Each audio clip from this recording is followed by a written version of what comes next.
Domain 2 is Cybersecurity Program Management, and it may seem obvious, maybe too strong of a word, but self-evident. Let's just say self-evident that you need to have a cybersecurity program, right?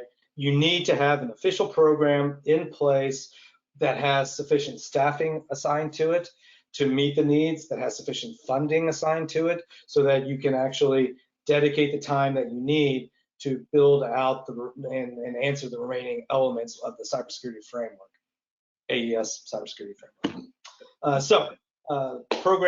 Cybersecurity Program Management 1A, establishing a program. I think that's pretty self-evident.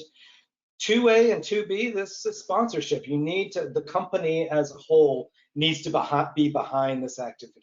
Otherwise, you are swimming upstream, so to speak. It's going to be extremely hard to stay on top of things and to be proactive if this is not officially part of your job description, basically. So make sure that you get approvals and sign-offs and buy-in from senior management for these activities. Now that it's an official regulation that everyone needs to comply with, that should help. There are penalties for not complying with this. So nobody. You know what's pretty interesting here, Greg, is, and I would almost venture to say strange, a couple of things, right? So you would have thought Domain 1 would have been the establishment of the Cybersecurity Program Management. Agreed. But then above and beyond that, the anti-patterns are of a technical nature. They're basically saying, here's your cybersecurity program management domain, but the anti-pattern is basically stating, oh, you can't have OT assets directly connected to the internet, third-party access, that circumvents network security controls. It's interesting in the way I'm viewing this.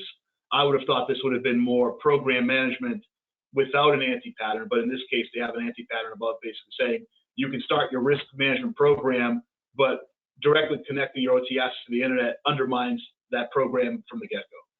Completely agree. Yeah, and I would agree with you that this normally I would think would be domain number 1, but I think that this re-emphasizes how the criticality of having an asset inventory and being able to detect change over time. You can't cybersecurity without that in our world is just not worth the effort, basically. Yeah. And as you said, this is our first glimpse at an anti-pattern, and as we said earlier, an anti-pattern just makes sure that you've isolated the IT system from the IT environment from your OT environment, but not only that, make sure that the OT environment does not have direct access to the internet.